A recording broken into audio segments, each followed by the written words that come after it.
Yo, we live. Let's get it.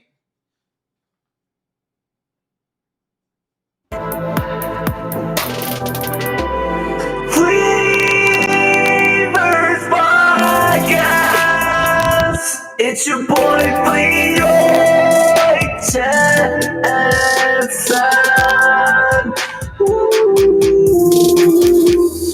And happy beers on happy beers.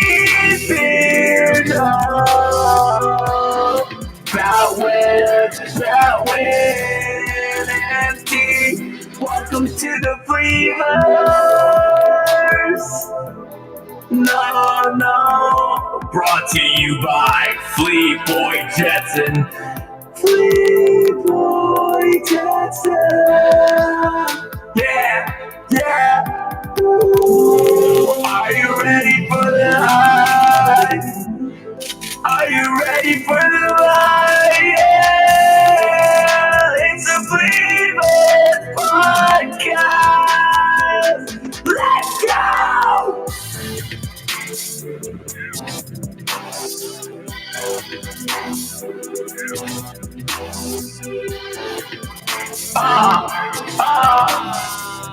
Yeah, we live. Let's go. Shout out my boy Batman for the intro. Yes, Yo, sir. vibes. Big shout out Nappy Beard, man. What's goody, y'all? _NT. Make sure you follow him on Twitch and Twitter. Follow my boy the Nappy Beard on YouTube, and of course, I'm the one and only one, Flea Boy Jetson. And we're gonna get straight into episode 2 of the Fleeverse Podcast. Let's get it.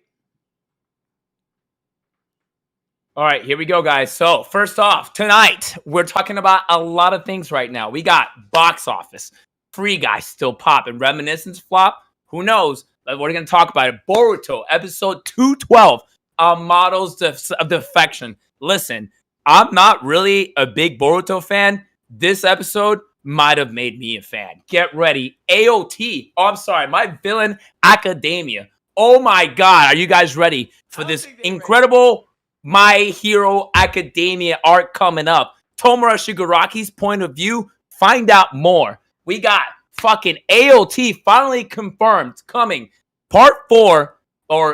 Season 4, part 2, January 2022 coming in. You guys are not ready. If you've never read the manga, this last part, AOT's going to the top. Get ready. Tokyo Revengers manga sales rising in Japan. Shit is crazy. All over, worldwide, actually. It's popping off. Newest highest popping manga. Get ready. What else we got over here tonight? What else? We got a lot of things to talk about tonight, guys. We got Record of Ragnarok. Season 2 confirmed. We're going to give you the details on that coming up. We also got, again, this is a huge breaking news topic. Gintama passing Fullmetal Alchemist Brotherhood for the highest rated anime so far. Pretty insane. Wow, I just don't even know what to say about that. Cowboy Bebop. Did you guys see him? Did you guys see the images? We got first news of the images and first breaking news release date. We're going to talk about that as well. We got The Witcher animated movie, which, I was just watching before this live stream. It's fire. Go check it out. We're going to talk about that. Star Wars Vision from Disney+. That's anime, Star Wars. Did I need to say more? Here we go. Mortal Kombat Battle of the Realms, a sequel to Scorpion's Revenge, the final Mortal Kombat. I don't know what's going on there, but here we go. We're going to talk about What If Episode 2, I Want to Cry, and then also a preview of What If Episode 3. It's going to be about 2 certain people. We'll talk about it. We also got first news on that Spider-Man leak trailer. Get in here. Another breaking news and Eternals final trailer. Here we go, everybody. Let's do it. All right, let's get into the box office first. So, Batwin, tell us what came in the top 5. Top 5. Here we go. Number 1, Free Guy with 18 million. We got Paw Patrol 2nd, Jungle Cruise 3rd, Don't Breathe 2 at 4, and Respect at 5. Big difference from Free Guy and Paw Patrol, though. Everyone else kind of started dropping down a little more, as we see here. Everybody just want to talk about the numbers right now. Yeah, I'm not going to lie. Speaking of Free Guy, I still haven't got a chance to see the movie, but I'm going to keep it 100 with y'all. I'm excited to go see it. I'll probably watch it September 3rd, and I'll do a double header because I'm going to see Shang-Chi. We'll talk more about that in a little while, but I'm definitely excited to see Free Guys, man. It's one of the few movies that's actually performing well at the box office since the pandemic hit. So I'm excited to see that. I ain't even gonna lie, man. Ryan Reynolds is my guy. I already know he popped off in the movie, so I'm excited to see what he brings, man. What I'm really want to talk about is the number 9 spot in the box office. Reminiscence with Hugh Jackman. Yes.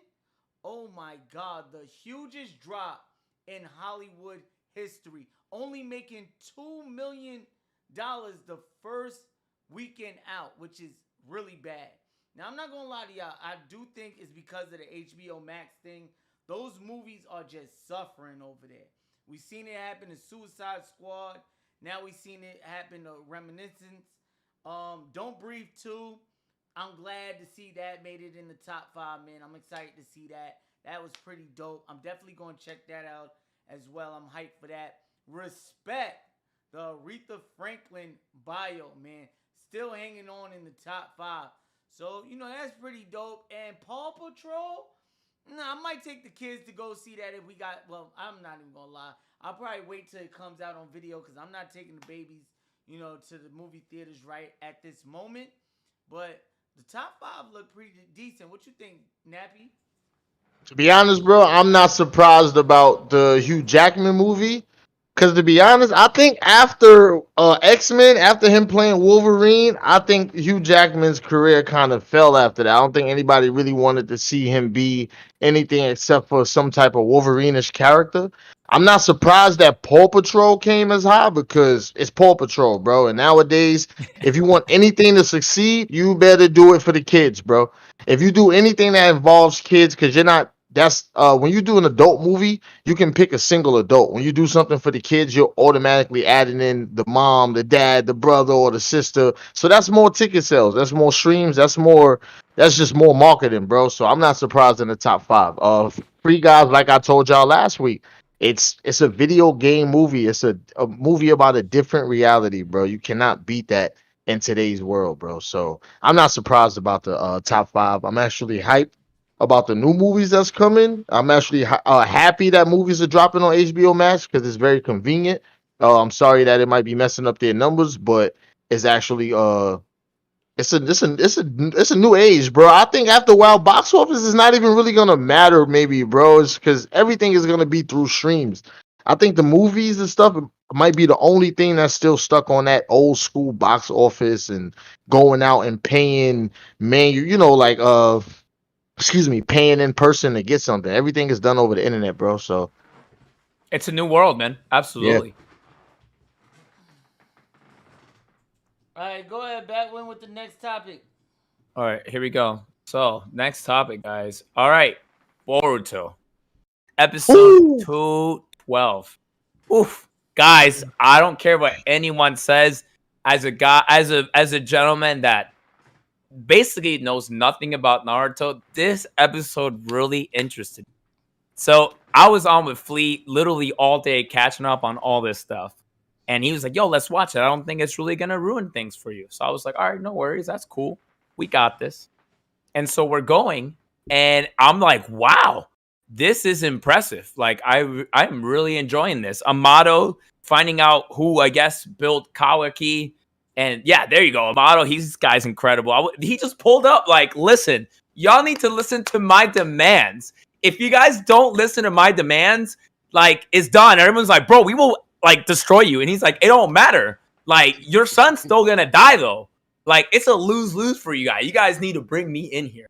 And honestly, I was taken aback. I told Flea, this is sick. I'm definitely gonna get back into Boruto. I know it's not always like that, but this is promising for what's coming for the future. What do you guys think? Flea, like, what do you think about that? What did you like? Did you like the episode? I enjoyed it very mumuch. Yeah, I'm not gonna lie, man. Boruto, let me tell y'all something. I know we got some Boruto haters. I know there's some people out there that, feel some type of way about Boruto. Me personally, I fell in love with the character. I fell in love with the overall arcs that's been occurring, with Kawaki and with Boroshiki and with Jigen. These additions to Boruto well, Naruto to Boruto Next Generation is fire. I'm not gonna lie to y'all, and I'm enjoying it. I like what I'm seeing. Now, this was a filler episode, but we all know what's coming, man, and it was a huge filler because this lets us know that there's some betrayals that's about to go on, and we want to see Kaijin and Jigen get it on, man. I want to see that fight, and we know what's coming up. We all know what's coming up, man. So I'm highly excited for what's coming up next, man. I think this is going to be hella dope. I'm excited for the next, couple of episodes. We might get a good fight in the next one. And, I just think the dynamic that he will bring to the Leaf Village will be hella dope. Now, I'm not too far in the anime, in the manga. So I don't know if the character, the scientist, dies or not. But I do know if the Leaf Village gets a hold of that, man, that created Delta, Deppa, Boro, and the rest of them, just imagine the type of technology the Leaf Village will have progressing forward into the story. So I'm hyped for it, man. What about you, Nappy Beard? Bro, Ops, listen, man. Respectfully, it's just to the point where I know Batwin, I know you haven't been too caught up on, what's going on in Boruto. Please, you're not too far into the anime like you said, but just in general, I'll be the one to say it. Y'all gotta stop patting Boruto on the back. Like, stop babysitting this anime, yo. Like, this anime is just dragging on as if it's like a soap opera now. And I'm gonna tell you now, the fact that dude pulled up to the village and he had the knife and he was like, give me, basically go with my demands or he's gonna die. And that situation felt so intense, bro. We had that with Zabuza, bro. We thought Zabuza was gonna catch a body back then. That was like episode 30. We wait until this episode now to where it's really getting crazy, bro. I'm sorry. I'm gonna tell y'all right now. I don't think Boruto realizes what these other animes are bringing to the table, and they're lacking. They're gonna get swept off the books real fast, and it's people like us who are like hardcore fans that's gonna, rock with it, and we're gonna sit there and ride the train. But yo, this is a boring ass train ride, bro. Like this is boring. You know how many times I've heard somebody say, "Oh, but watch what's happening next. Watch what's gonna happen next." You know how many times I done heard that, bro, on Boruto? This shit is, bro. We saw a scene in the first episode where Boruto and I think that was Kawaki. Kawaki. Boruto and Kawaki. Amazing. I was like, what? Boruto had the headband on. He had the cloak. He had the sword. He had the eyes. Yeah, that was fire. Bro, that was about 200 episodes ago, bro. Like, come on, we got shows like Jujutsu Kaisen, we got shows like Tokyo Revengers, we got shows like that. That's fast, bro. We getting that type of action to where you feel like this is tough. This show is tough. We didn't get that in Boruto for about 100 and some episodes. So I ain't gonna sit there and be happy that they giving it to us now. Like, they should have been gave it to us, and stop giving us filler in this late in the show, bro. Stop with the filler. We don't need this. We don't need no filler right now, bro. Give us the fights that everybody talking about in the manga, everybody talking about online. Give us those fights. Why are you dragging it? Like, come on, bro. Yeah, I don't know. I low key disagree with being happy about what's coming up with Boruto, because it's like it's always a about time feeling every time something happens. It's about time. You got a point. You got a point. Yeah. Let me ask you a question, Nappy Beard. Are you up with the manga? For the manga, nah. I think I didn't read the last two mangas of it. So I didn't. The only reason why I didn't read it is because, you know me, I rather watch. Like, I'm into the watching the anime. So I hate reading ahead and then having to watch and being kind of disappointed, or the filler episodes making me wait on what I know was gonna happen. So I'm like, I'm gonna chill. Yeah. What about you, Batwin? For somebody who hasn't watched Boruto like that, how do you feel about coming in and seeing this episode? Are you excited for the next episode, or are you more like, it was all right, but, they could have done better? Bruh, hell yeah, I'm excited for that next episode. Did you not see what's that guy's name with the white hair? His name Kaijin or whatever? Or Koji or what was his name? Yeah, when he was like, oh, look at your ragged breathing, Jigen was like, My what? Dad. And then he's like, nah, bro. This man, if you really think about it, in this episode, guys, he was fucking live streaming that fight. If you think about it, he's like, I'm gonna show. That shit was on pay-per-view. Naruto, everybody just out the Leaf Village like, oh, damn, that's Shigen? Oh, damn, this is live, right? They were like, this is live? Listen, I'm excited. I've seen all of Naruto. I've read the manga. Huge fan. I've heard everything that Nappy said. I get it. I don't know enough to say, but this episode really interested me. And I'm like, man, if this is like the good stuff of Boruto, like, I'm okay with giving it a chance. But will I be disappointed? Probably. But we give it a chance anyways. This is how we feel. You know what I mean? I'm excited. I'm excited personally. All right, so what's next? What we got on the schedule next? All right, My Villain Academia. Ooh, guys. So this season of My Hero Academia, we spent time with Deku, and we spent time with Class 1A through their little spars session with Class B. And then we went into this whole arc of, like, what is Tomura Shigaraki and the Meta Liberation Army doing, like, next? And Hawks is undercover, and things are just happening. And, you know, Endeavor is struggling to, like, keep his family together. And he's doing this redemption arc where he's trying to be better, become this new symbol. And there's a lot going on. But now we're going a little bit further back, and we're going to see the point of view of the League of Villains and what they're doing up to what's going on right now. And the next two episodes are called My Villain Academia. And man, we saw the first one, Flea Boy. I know you saw it with me. What did you think as someone that's not caught up with My Hero right now? How did you feel about that? I'm going to keep it a whole stack with you, right? I fell off on My Hero Academia at the end of season 3. Once season 4 came through, and, you know, he went, checked Deku out, I think, and went to do an interview on him and things like that. I think that was like one of the last episodes I've seen. And like nothing really interests me to go back to the anime. Because there's a certain topic I know Nappy Beard wants to talk about. It being way too many animes being thrown at us right about now. Mm-hmm. Yeah, yeah. I'm not going to lie. I feel like you know, exhausted with trying to catch up with this anime. Trying to catch up with this anime. Things like that. So I started watching other animes that was catching my eye a little more than My Hero Academia. Mm-hmm. Now, I say that to say this. I started to see pictures of the movie coming out, A Hero's Mission, I believe it is, mm-hmm. World Heroes Mission. Yeah, World Heroes, yep, Sanko, yep. And I seen a picture leaked of Deku going rogue.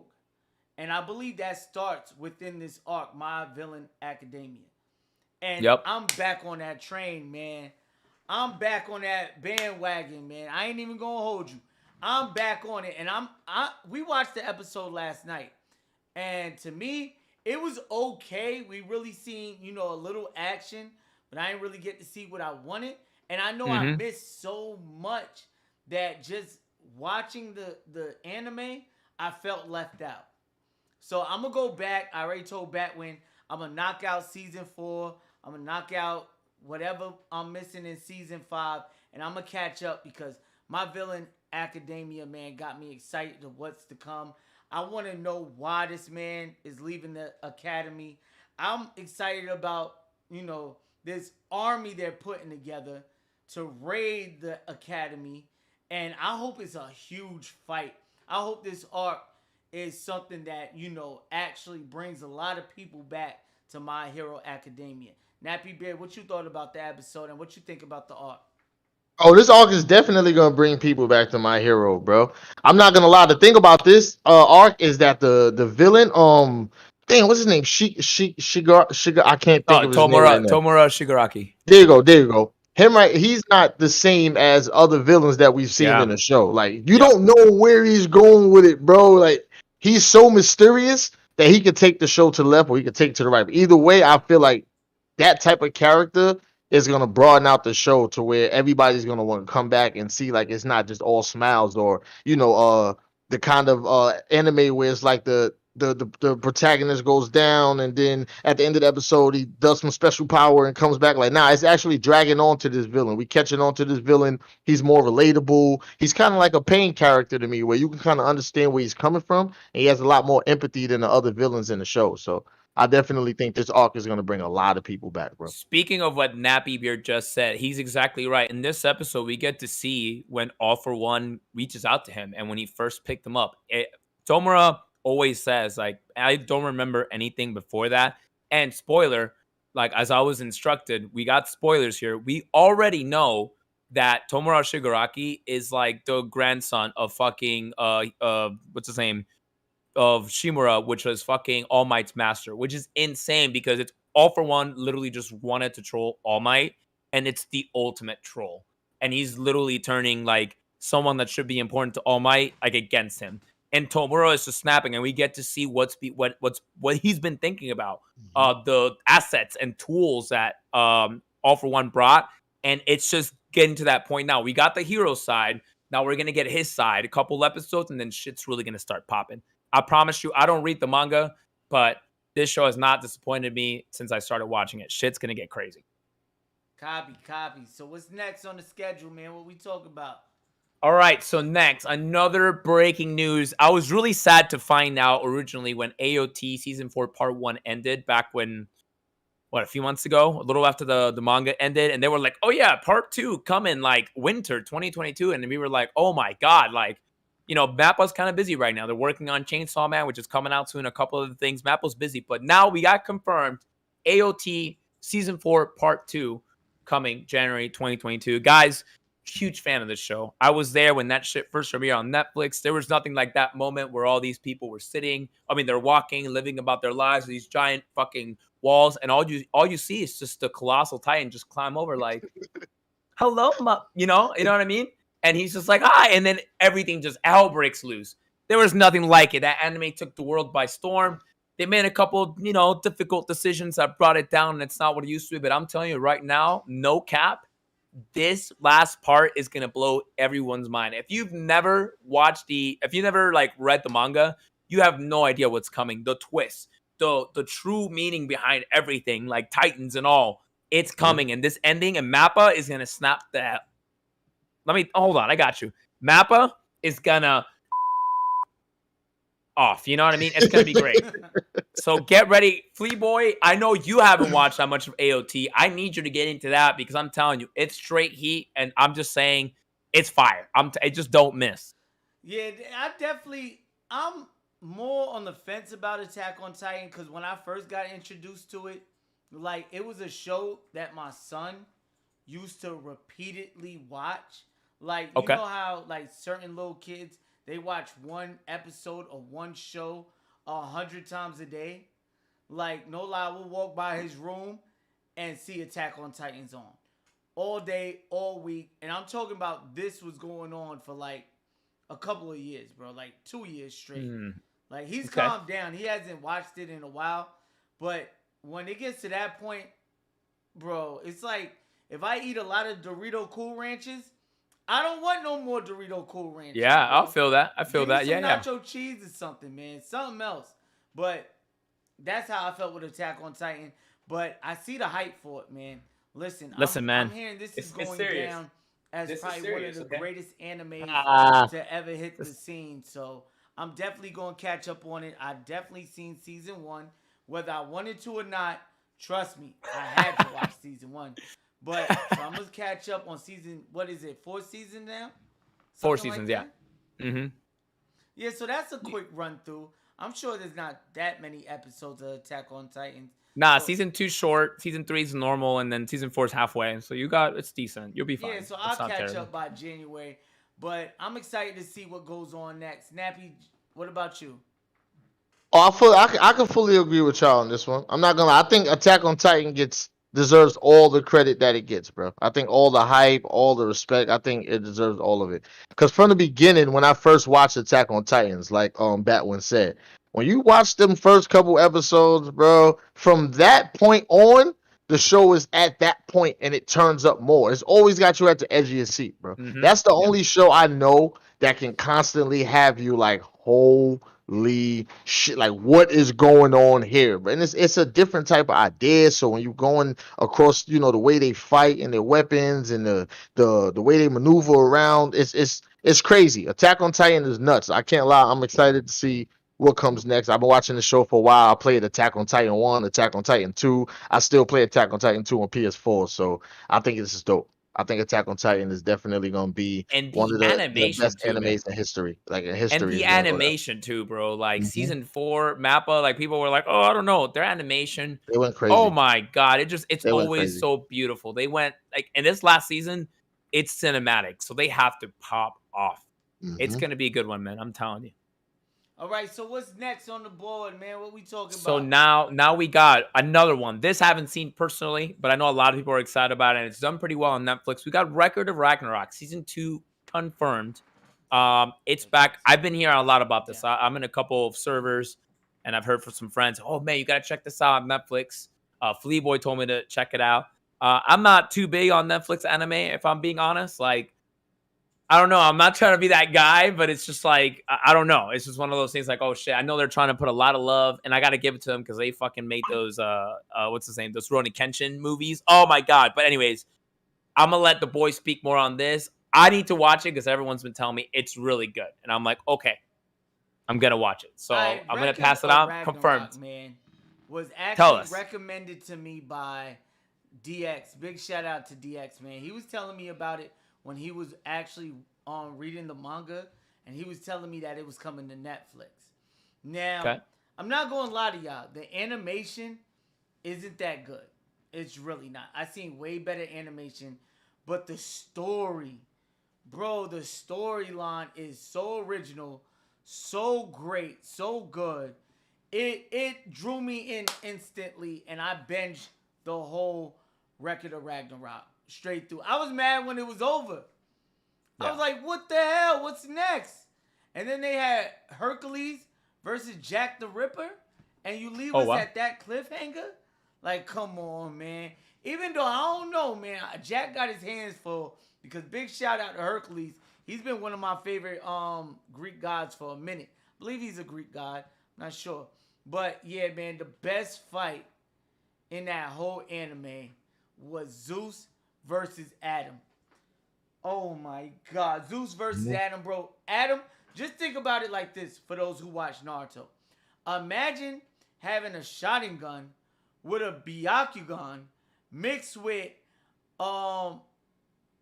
Mighty You mean Rinnegan? full counter. Bro, oh my God. Adam is just OP, man. So I suggest y'all check that out. If you haven't, catch up before season 2 hits because it just got announced and I'm hyped for it. Nappy, what up? Talk to me. Record of Ragnarok is gonna set the precedent for animes for a lot from now on. Only because a lot of characters that's in that Record of Ragnarok, if it does good enough, those characters can actually be branched off now. So a lot of characters in there that people wasn't paying too much attention to, they're gonna pay attention to them now. I'm not gonna lie. Look at Adam. Like they could do something with that Adam character right there. Take him out of the movie, and he has his own series. You can take every main character that they put from Lu Bu. Shout out to Lu Bu too from Dynasty Warriors. That tripped my mind when I saw him come out, bro. Like when I saw Lu Bu, that joint drive me crazy. But from Lu Bu all the way on to Jack the Ripper. Those are people that they're bringing out, and it has you like, oh, he's fighting him. Like, so I think Record of Ragnarok. I think that's gonna be if they come out with another season. I think season 2 is gonna do double the number season 1 is doing. I'm gonna watch it tonight in my Discord with my people actually because it's that crazy to where those are the fights that you go and you Google on YouTube and stuff. You know what I mean? Thor versus Lu Bu.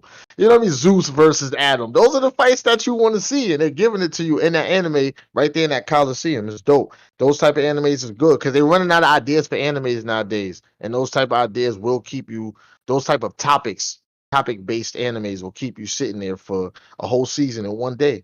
Next thing you know, you'll end it. It's like watching a movie. Those are the best animes that feel like you're watching a movie. Facts. You I gotta ain't watch never it. lie, broski.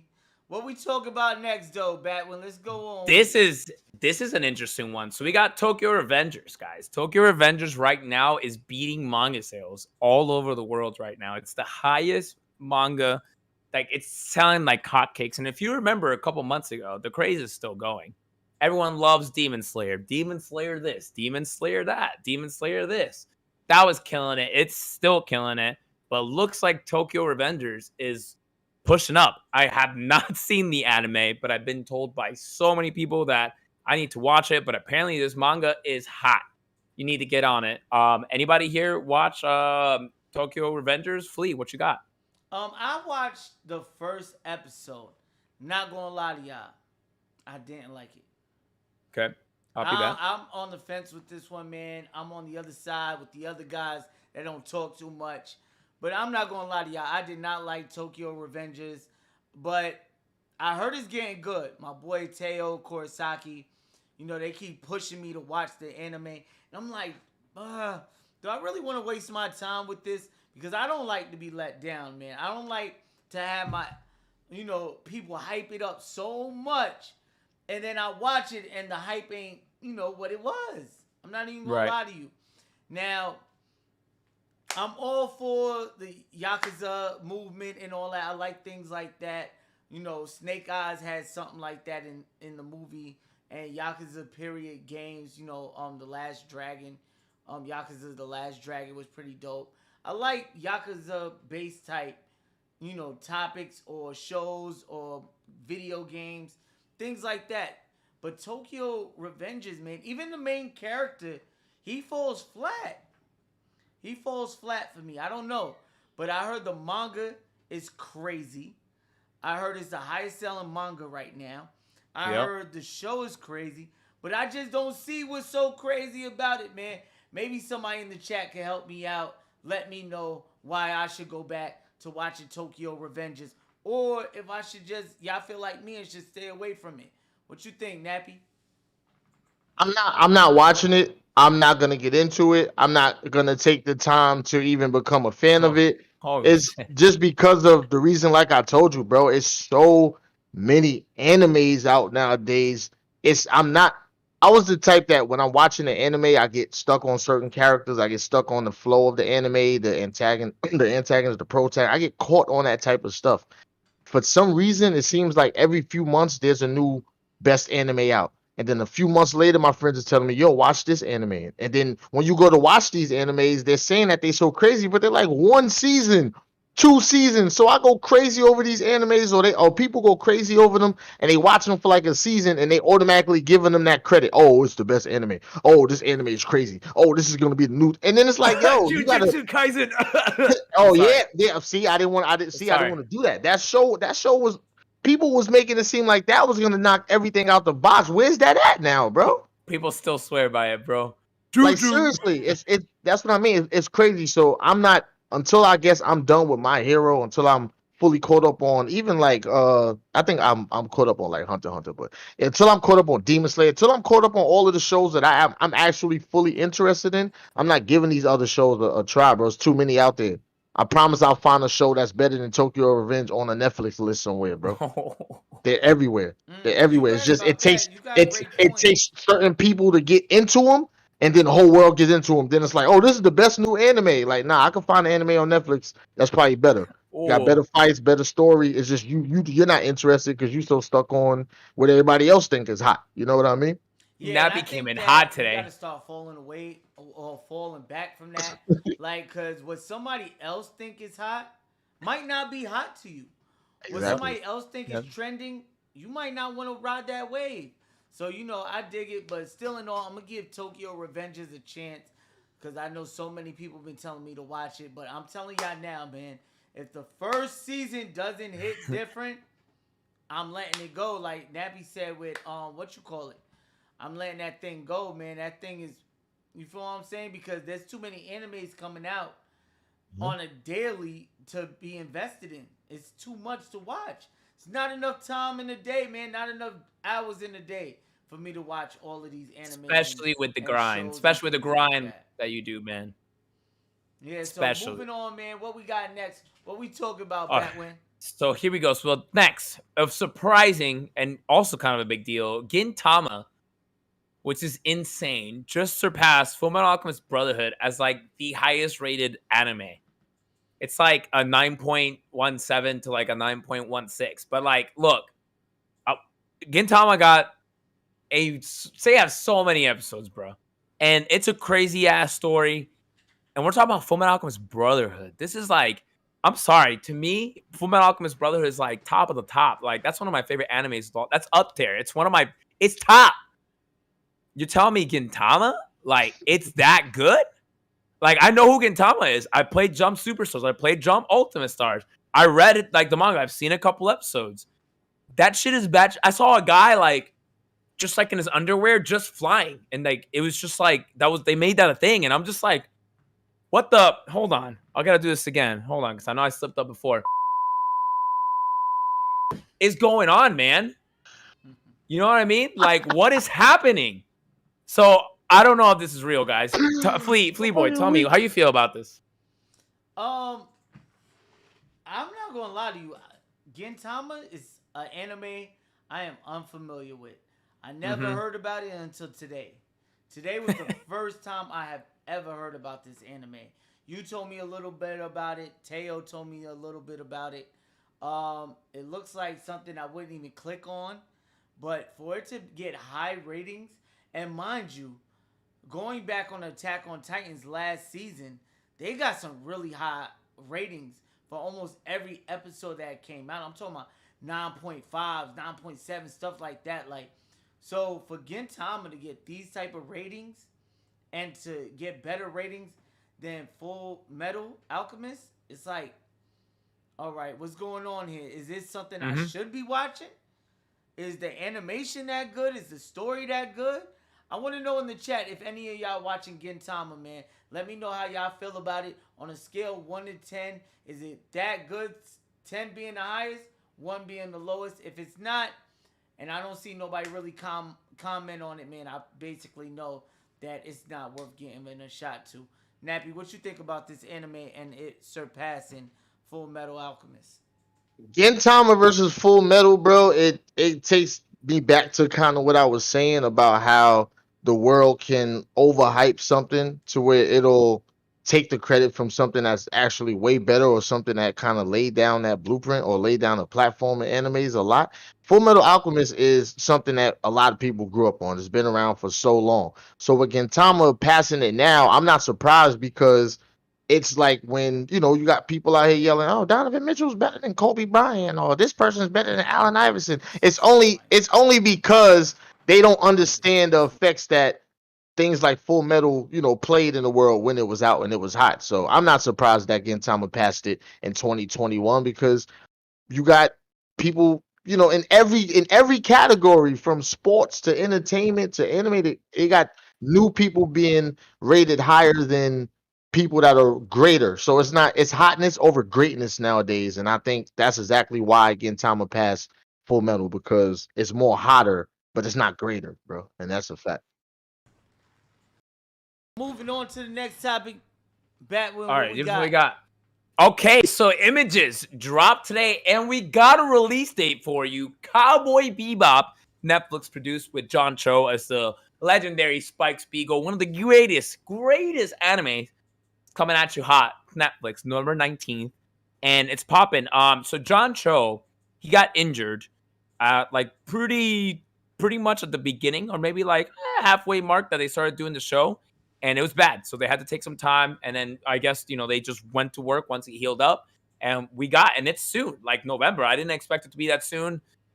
My opinion's coming up. I just want to tell you a bit more about it. So everyone's casted. They got pictures out there. I think the costumes look great. I'm liking the vibe. Also, the original artist, can't remember the name right now, that did the theme song. They're back doing the music again. Oh, beautiful.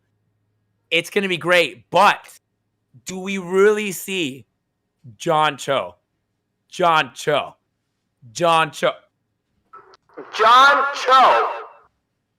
as Cowboy Bebop. Do we really see that? So this is where we're at right now. My opinion on it right now is I don't know. I need to see it. Flea, what do you think? I'm not gonna lie, I'm super hyped. Now, coming to these Netflix anime live actions, you gotta come with it like with a grain of salt, and you can't expect the most out of it because we seen what happened to Death Note, we seen what happened to Bleach, we seen what happened to so many great animes that Full Metal Alchemist. Like we seen too many going on. Like way too many going on, man. We seen too many times Netflix has messed up live action animes. Now, Cowboy Bebop holds a special place in a lot of our hearts because it's one of the first animes we got introduced to. But with John Cho coming on board, man, that lets me know they spent some money on this one. And for it to be a series and not a movie, I gotta see what it's about, man, because Netflix original series are fire. They don't miss with that. I'm not even gonna lie to y'all. When it comes to the Netflix original series, they don't miss with those. The movies, I'm not gonna lie to you. The movies be tight ass sometimes. Not gonna hold you like. But Ronin Kenshi was kind of fire. Oof. Both of them. Both of Let's go. Ronin Kenshi movies was dope. If you haven't seen those, you should check it out. But Cowboy Bebop, I'm definitely hyped for it. Nappy Beard, what you think about this? Cowboy Bebop, bro. Oh man. Oof. I remember from back in the day, bro. The Bebop crew. I ain't gonna lie, it was dope. It was dope. My opinion on John Cho, I follow him a lot, bro. His movies, his acting, he's funny. Now he doesn't only do like comedy. He actually does some serious acting. Like he's actually a dope actor. I think John Cho is gonna take that character in so many ways that his supporting cast is gonna keep up. John Cho has a lot of energy. That dude can turn a set up, bro. I'm not lying. John Cho can turn a set up, man. He was out here in New York, out in Manhattan one time, bro. He was out this night comedy club. John Cho wasn't even doing the show. He was actually just sitting in the crowd. The guy that was actually doing on stage, he calls John Cho out with a joke. John Cho sitting in the crowd, bro. He stands up and flames this dude, bro. But I'm talking about he flames him with some sarcasm that everybody in the crowd didn't even realize who he was. He sits down and says, "Oh, by the way, I'm Harold." Everybody goes crazy, bro. Now you look at John Cho. If he can sit there and play a role like Harold and Kumar and everybody in the world is going to realize him, John Cho is going to bring so many viewers to that show that I think Bebop Crew is going to be back, bro.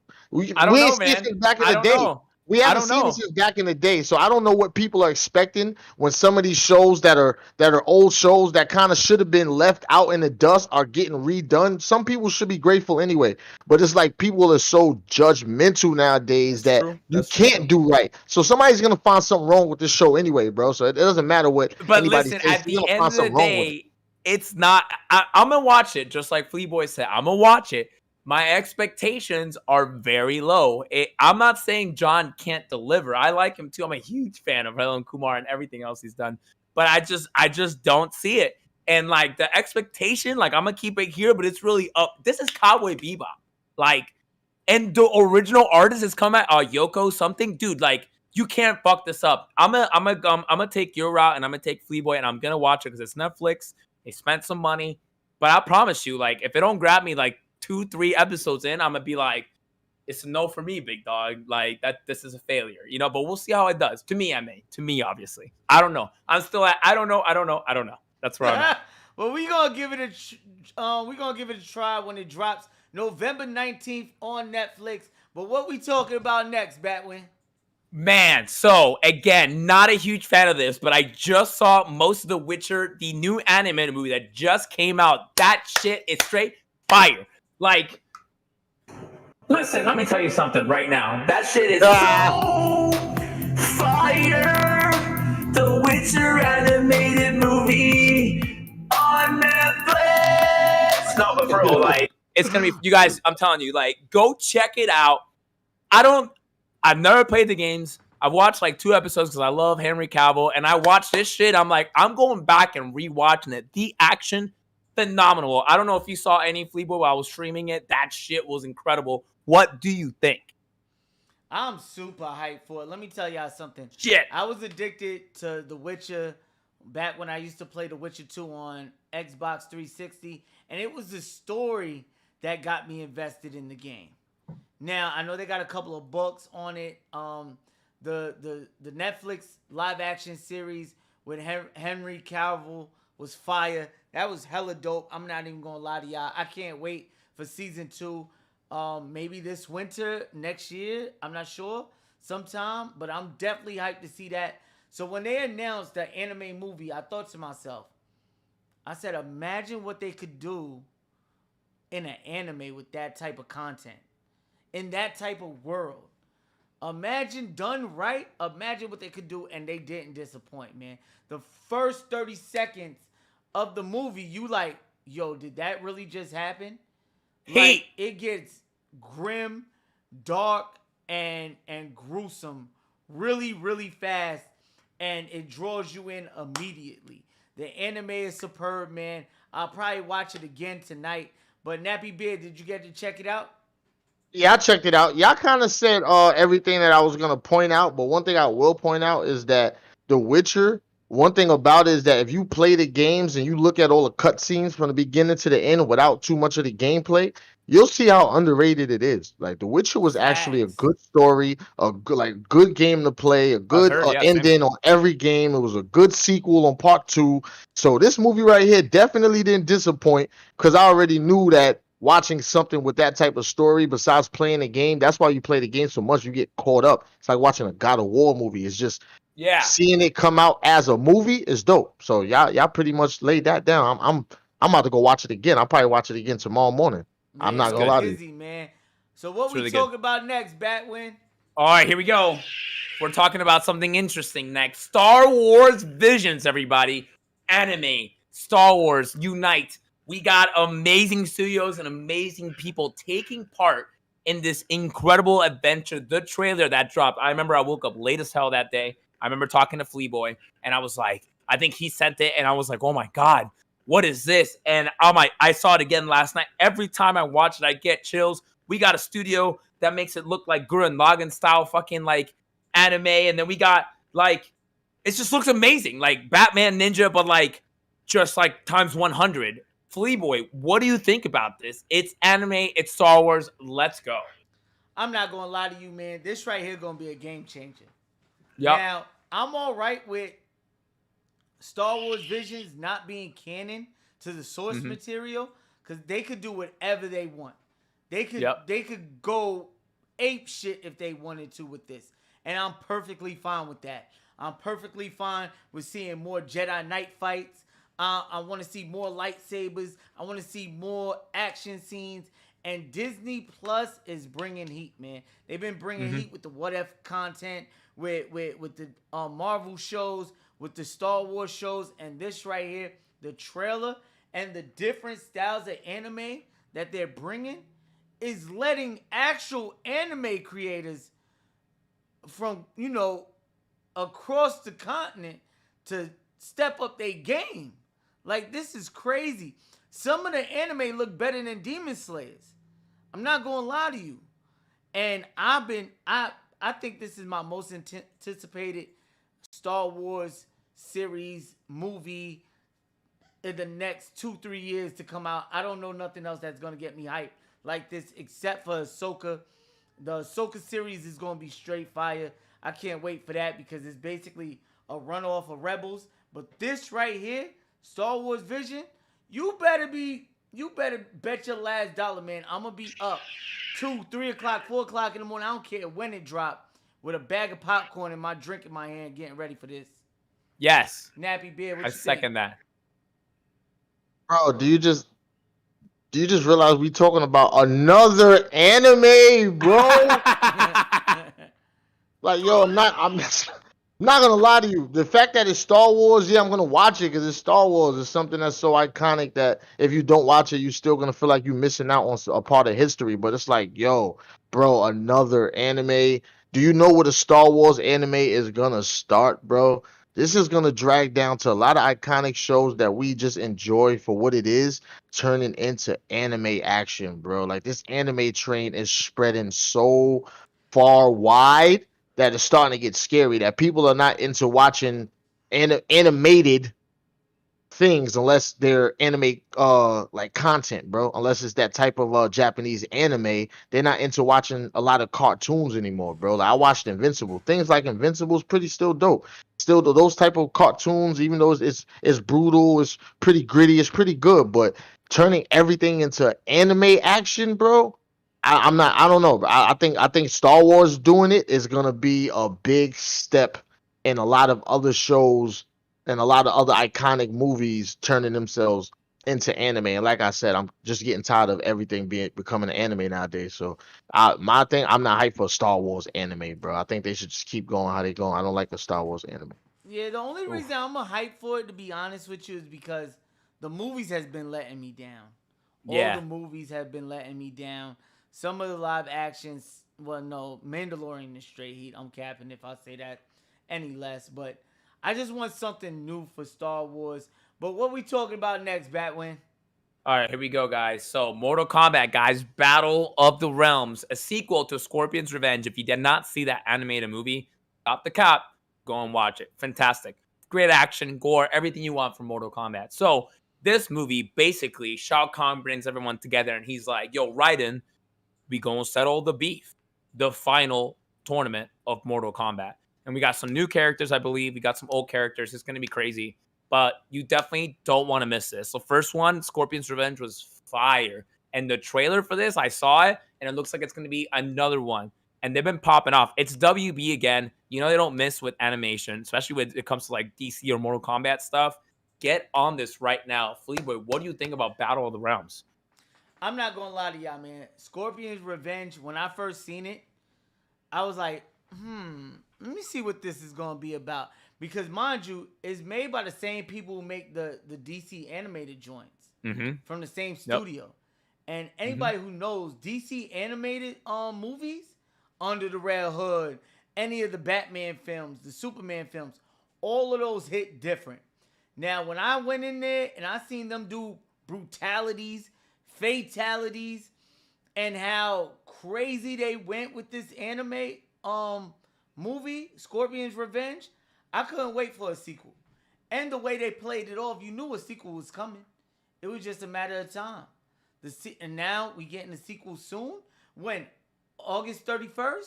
Yes, sir. That's right. We doing a watch party in the Fleeverse, man. So if you're not in the Discord, man, make sure you join that Discord. Click the link below and join that Discord, because we definitely turn it up. And we definitely going to have a battle for the realms. Nappy Beard, what you think about it?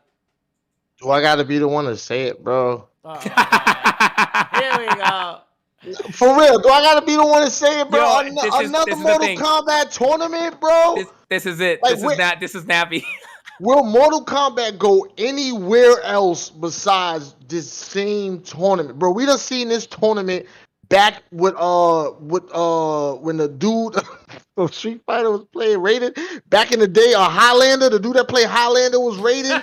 So yeah, you know that old movie with Mortal Kombat, Kombat Annihilation. We saw that tournament again. We saw the tournament later on in every video game that we saw, because they gave us in every story mode the same damn tournament leading up to the tournament. Same people, and they still going against Shang Tsung and Shao Kahn. These are the same villains, the same heroes, bro. Mortal Kombat is becoming a rerun show, as if it's like, you know what? They're not tired of this. Let's give them another tournament. Hey, you want to write a story about the Mortal Kombat tournament? Here, let's use your anime and do it. And then over here, let's use your, bro. How many times are they gonna reanimate Liu Kang, Scorpion, Sub-Zero, Sonya Blade, Jax, Johnny Cage, Shao Kahn, Shang Tsung, Goro, Shiva? How many times are they gonna reanimate these same characters, bro? Like, honestly, he's snappy. Nappy is snapping. When Mortal Kombat X came out and they had their kids in the game, like Takeda and all of those characters, I'm like, yo, they're going somewhere else with it. The next game, they was back out the game. It's like, what was the point of that? We actually like that. We like new characters in the game, but I think Mortal Kombat is drying out, bro. I don't even think I'm gonna watch it, bro. I'm tired of watching the same Mortal Kombat tournament, because we already know they win, bro. They win. And no matter every for the last, bro. What's the twist? It takes them one more fight to win. What's the dude name? Yeah, Scorpion's Revenge didn't go as planned, by the way. Like, shit just kind of like. I'm gonna keep it 100 with you though. Scorpion Revenge, I gotta agree with Nappy. Scorpion Revenge reminded me of the new Mortal Kombat movie that came out. I heard about that too. I didn't see it, but I heard that happened. Yes. Yeah, it was like almost the same thing. So I get it, where they're like retelling the same stories over and over. But I guess hopefully they do something different in this tournament. It's the final, Nappy. It's the final combat. Bro, Mortal Kombat just came out with a movie. They didn't even have the tournament. Because in the trailer, Oh. they showed him way too much. But will How that you feel about matter? that? Will that Luke matter? Cage is going to die in this movie. Bro, at this point, like, will that matter, bro? If Luke Kang died, bro? I don't Seriously. know. This man, you know what this man's doing? He's like, Mortal Kombat. Bro, they're gonna keep. I'm done. They're gonna keep him in every video game. He's gonna be the lead character forever. He's gonna be everybody's favorite because from now on, nobody cares if the Mortal Kombat story changes, bro. Everybody's stuck on what Mortal Kombat used to be. So if they like Liu Kang, whether he dies or not, they're still gonna like Liu Kang, bro. He's still gonna have. They're gonna have to put him in either another movie, another video game. If you take Liu Kang out of Mortal Kombat, y'all done. Go ahead, be dumb enough and take Liu Kang out of Mortal Kombat and see if Sonya Blade and Jax dumbasses they can hold gave it us up. Cole. Bro, that movie was Cole in Bro, the that movie. That movie was was- Cole. They And didn't even make have the Liu Kang. tournament. I don't know, man. But back when They- what we they- talking about next, man? Please, yeah. Nappy's like Liu Kang. Sorry. Yeah, all of them. All Okay, of them. now I want to cry. Speaking of as if, we're gonna talk about. What if? Nice. So, anyways, we're gonna talk about what if I wanted to cry seeing episode 2. T'Challa, Chadwick Boseman, pour one out for the boy. R.I.P. I literally almost cried. It was such a beautiful episode, and seeing these familiar voices. Josh Brolin. We had actual Chadwick Boseman. We had someone else came back. A couple people came back. I can't remember their names right now, but it was such a good episode and a take of T'Challa being taken instead of Peter Quill, and then him becoming Star-Lord, but then like kind of going back later and seeing where that's gonna go, and then like just it was such a beautiful episode. And I saw a meme and I sent that to our little group chat to Fleeboy and Nappy, and I remember when they were like, oh, when the writers first heard T'Challa speak, and it was like a picture of Wesley Snipes just like crying, like that was me. I heard him talking, I was just like, That's so sad. fuck, man. And that whole scene was so bold. How taking it straight from Guardians of the Galaxy, but flipping it, making it so T'Challa, you know? So like, yeah, this is your boy. And the way it played out was so funny and beautiful. And I'm like, man, miss this man so much. God, and Fleeboy was telling me for like almost 2 weeks, this man was like, you need to watch this episode. This is fire. T'Challa popped the hell off. And I was like, all right, man. We watched it last night. And I'm telling you, I almost wanted to cry, man. I love T'Challa. I love the MCU. Chadwick Boseman. Fleeboy, what do you think, man? What do you think about this What If episode?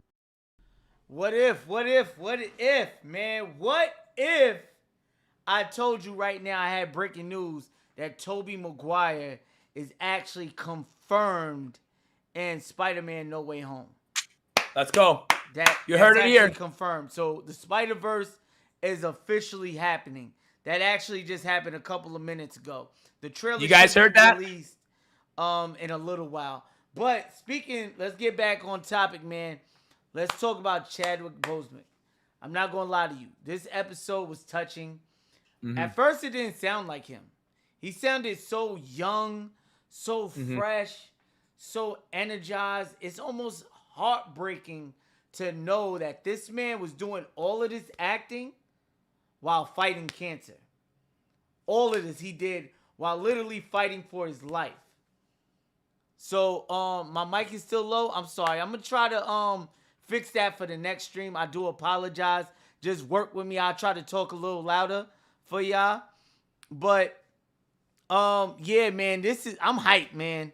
I keep thinking about Tobey Maguire and Spider-Man. My fault. But back to the what if, man. I think it was a great what if storyline if he became Star-Lord. And I noticed the difference between him and Peter Quill. Like, more people respected T'Challa. Like, they was, like, starstruck when they seen him. Like, Star-Lord, oh, my God. Like, should I bow? Should I kneel?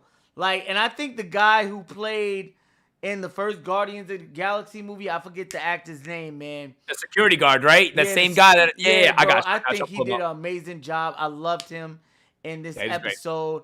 The big twist, spoiler alert, for Thanos. That was amazing. So, yeah, this episode overall, I'm going to rate it because I'm going to do rates on the what ifs. You know, Peggy Carter, episode 1, I give that an 8. This one, I'm definitely giving that a 9. I think this was the better of the 2 episodes. It was more heartwarming. It was heartfelt. I love the acting. They brought back a lot of voice actors. Josh Brolin, that's his name. Yep. Josh Brolin, Thanos. They brought him back. Yep. They brought the guy who played the Collector, Benicio del Toro. That's right. I forgot. Di Toro. They brought back a lot of great actors for this. Even Hondu, the person who plays Hondu, they brought him back. They didn't get to bring back Drax the Destroyer, Batista, because, you know, they couldn't get a hold of him. So another voice actor played him. But yes, spoiler alert, he is the bartender. And, you know, being that Star-Lord saved his planet, his wife and daughter is still alive. And, you know, he's a bartender now. He's not running around trying to kill Thanos and the whole universe. So overall, I thought this was a great episode. If you're not watching What If, man, you're slipping. You're slipping and you're pipping and you're slacking and you're macking, man. Get on Disney Plus and definitely watch episode 2 and episode 3.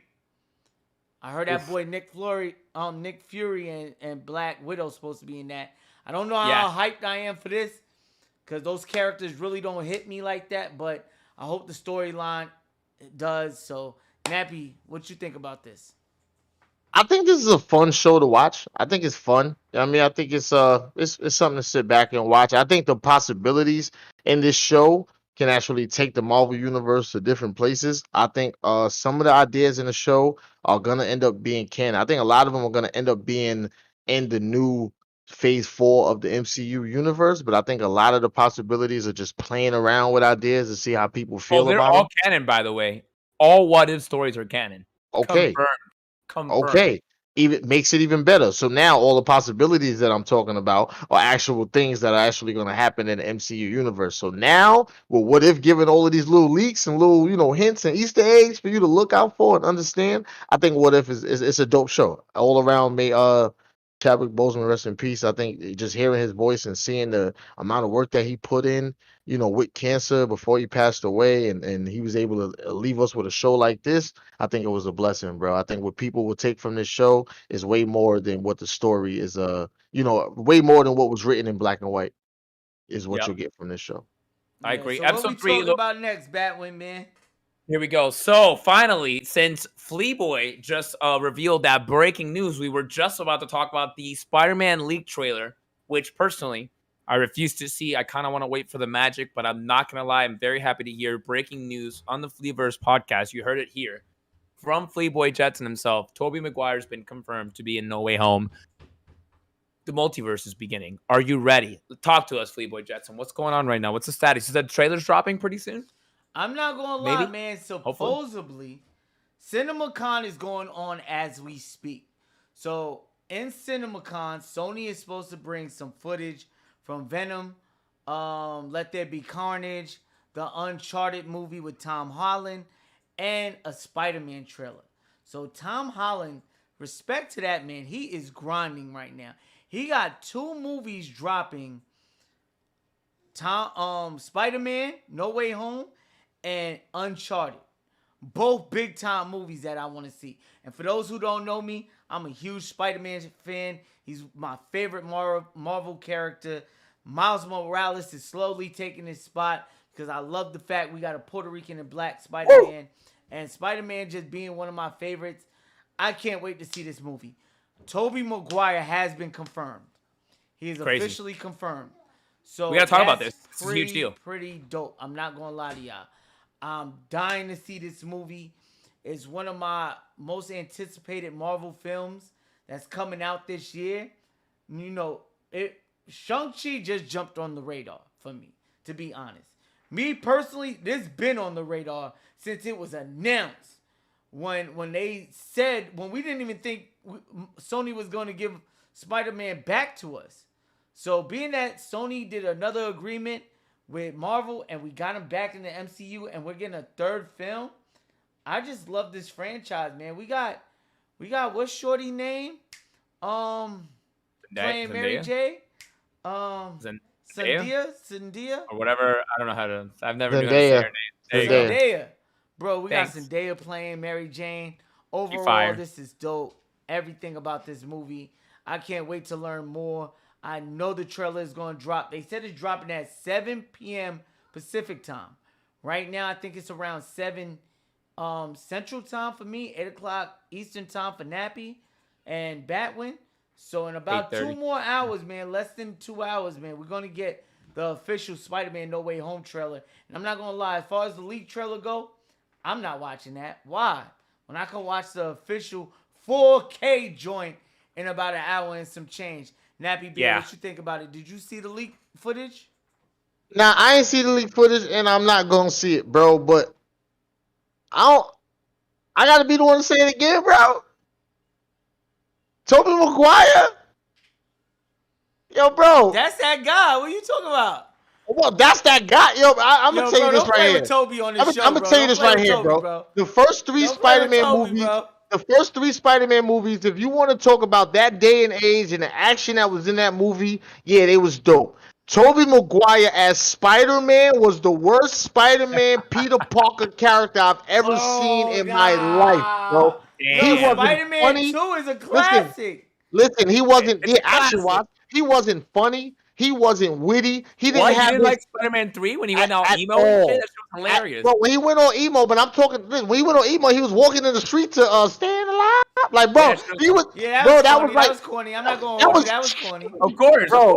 But it was funny. Bro, that was cheesy, bro. Tobey Maguire cannot play Peter Parker. It's not in his character. It's not in his genes to be that type of character. You have to be. You have to be like Peter Parker. What do you mean? But he wasn't. But I'm talking about when he was supposed to be Peter Parker. He's playing an older one now, right? He's playing an older one. When he was supposed to be Peter Parker, he wasn't Peter Parker for me. Yeah, in the suit. Yeah, he was Spider-Man, of course. It was good action. It was good CGI. A lot of good CGI. But when he had to be on film, he didn't give me no Spider-Man vibes. He gave me some sad boy, like, geek, like some corny vibes, bro. It wasn't. And when he showed up on the scene, even his rebuttals weren't funny. His exiting lines weren't funny. So what's your top 3? Top 3 Spider-Mans right now? My top 3 Spider-Mans is what's the dude name now? Tom Holland. Tom Holland. Yeah. Number 1. I'm talking about his character, his wittiness, which movie though? Him being a kid. You mean which Spider-Man movie? Right, which one's I will go with when he first came in Avengers. He had me sold. Civil War. When he took Captain America's shield and he had his little funny line, and then they're sitting there fighting I'm talking about these dudes is fighting a serious battle with this act that was released, and it was Iron Man versus Cap. They fighting a serious battle. He's sitting here being a fan against Captain America, acting away from, and like he's sitting there having funny conversations. He sees the metal arm. He's like, "Oh, you got a metal arm?" Like he's a little funny kid. That's what it was supposed to be about. Peter Parker was like Tobey Maguire was just some like depressed. When he did the emo thing, it was just like that doesn't even feel like he's turning into Venom, to be honest. Like the Venom that we saw nowadays was not how Tobey Maguire even showed us that he was turning into that movie even showed us that he was turning, because it was actually the other guy that turned into Venom. But I'm talking about Tobey Maguire as Spider-Man. And that guy that played Venom, he outdid him in that one movie. In that one movie, he was a better Venom than he was a Spider-Man. I gotta agree with you on one thing. Tom Holland is actually the best Spider-Man. He's the best Spider-Man that was cast. I agree. Andrew Garfield, to me, felt like he was next in line.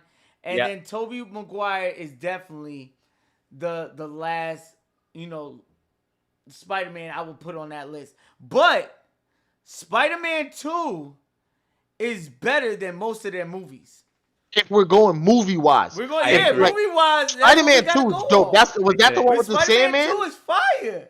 That's the one with Sandman in it? No, Sandman is 3. Spider-Man 2 is with Spider-Man 2 is against Doc Ock. Yeah, that shit was straight flames, bro. Even 3 was fire as well, but that's what I'm saying. I didn't like 3. With the Sandman? 3 was trash. Y'all didn't like the movie with the Sandman? Nah, 3 was trash. Venom didn't get enough time.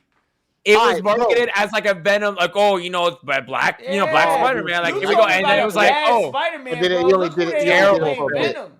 Venom was like this tall, bro. Yeah, but terrible. but what I'm trying to, Eddie but Brock's what I supposed mean, to be like this. Yeah, Venom that was guy like was this skinnier than tall. me, bro. It was the guy from that 70s show. Doesn't that show but doesn't that come off of Tobey Maguire energy leading the cast, bro? Like, who do you cast with Tobey Maguire?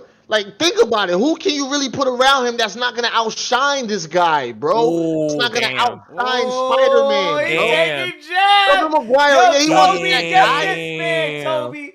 Yo, Tobey Toby, Maguire come get wasn't this really man, that guy, bro. He wasn't where you like, oh, I'm hyped to see. Think about it. If Tobey Nappy saying.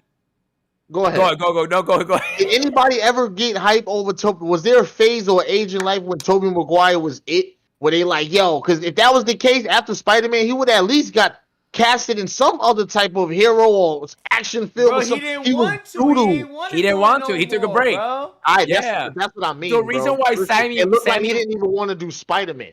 The reason why Sam Raimi didn't make a 4, he said he's like, I'll make a 4 if Toby and everybody was to come back. And then some people weren't coming back, so he was just like, we out. And Toby was like, I'm not doing it either, you know? Nobody would come back after 3. They like, I'm not coming back. 3 was over. It was time for a reboot. They needed to go on. Andrew Garfield was dope. Right, so before we move on, right? We're going to list our top Spider-Man movies. Ready? I'm going to go with mine. Okay. Mine is going to be Spider-Man 2. We knew that. Then I'm going to have to go with the Tom Holland's reboot. Second. Far From Home. Andrew Garfield's first Spider-Man. Okay. Spider-Man 1 with Toby. Then the second Andrew Garfield's movie. And then Spider-Man 3 for last. Those are my 6. What are y'all's?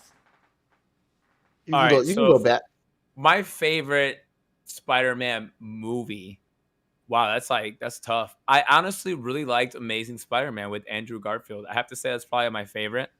Like the first one. That shit was straight fire to me. I just like Garfield. I like the way Garfield played. You can't go wrong. Yeah, it's a good one. So I like that one. I would say probably Spider-Man 2 after that. Then fuck. That's what I'm saying. No. Toby got the best 2 movies. Yeah, Toby's. It's just tough. I guess I'll make the last. My least favorite will have to be fucking Amazing Spider-Man 2. But Toby, Spider-Man 1 and 2, and then I'll probably put Far From Home maybe up there.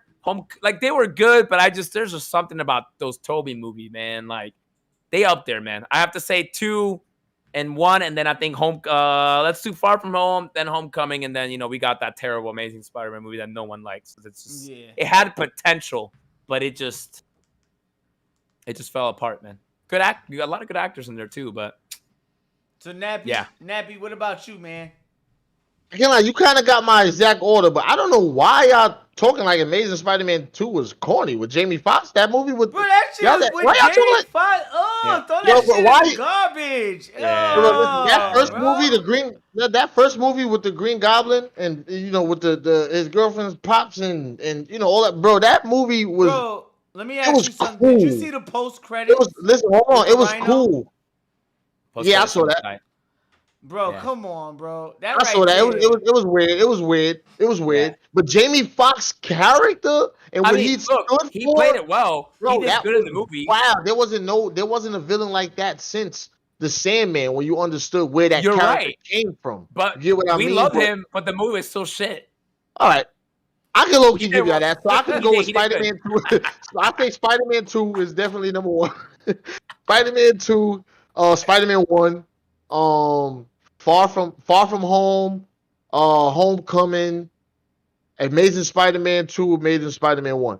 Now, Spider-Man 3 I'm not even putting on the list. But the only reason why I'm putting the Spider-Man 2 and Spider-Man 1 so high on the list is because of the day and age, and we didn't have any Spider-Man really at that time. So it was good to get some good Spider-Man at that time. So I appreciate the Spider-Man at that time, but Tobey Maguire? Nappy. I am not happy for him coming back. Nappy's like, I love those movies, but you know what? But you gotta you gotta understand, Nappy. With Tobey Maguire coming back, bro, that means we're getting a Spider-Verse movie. That's fire. That's fire. Spider-Verse. That means Andrew Garfield got to be coming back, bro. If they don't bring back Andrew Garfield, bro, I'm going to be so pissed off that they brought back Toby and not Andrew. But Yeah, we moving need on, Andrew. man, what we got next? What we talking about, Batwin? Oh my God, the final trailer for Eternals just dropped. Holy. It was insane, guys. We just showed it to Nappy prior to when we went live, and he was like, bro, this movie's going to be fired 7 days. The Eternals have to stop this emergence. Who knows? Is the emergence related to Loki? But remember, just like Fleeboy told me earlier, the Eternals were supposed to come out before Loki. So what is happening? 7 days. Can the Eternals stop this? What is going on? The Celestials. Oh my God. Final trailer, Fleeboy Jetson. What do you think? This trailer was incredible, man. Wow. I'm not going to lie to y'all, man. The trailer should be released in about an hour or two for your question in the chat. But the Eternals, man, the Eternals trailer was so good. Let me tell y'all something, man. The first trailer, I wasn't that hyped for the first trailer. I'm not going to lie to you.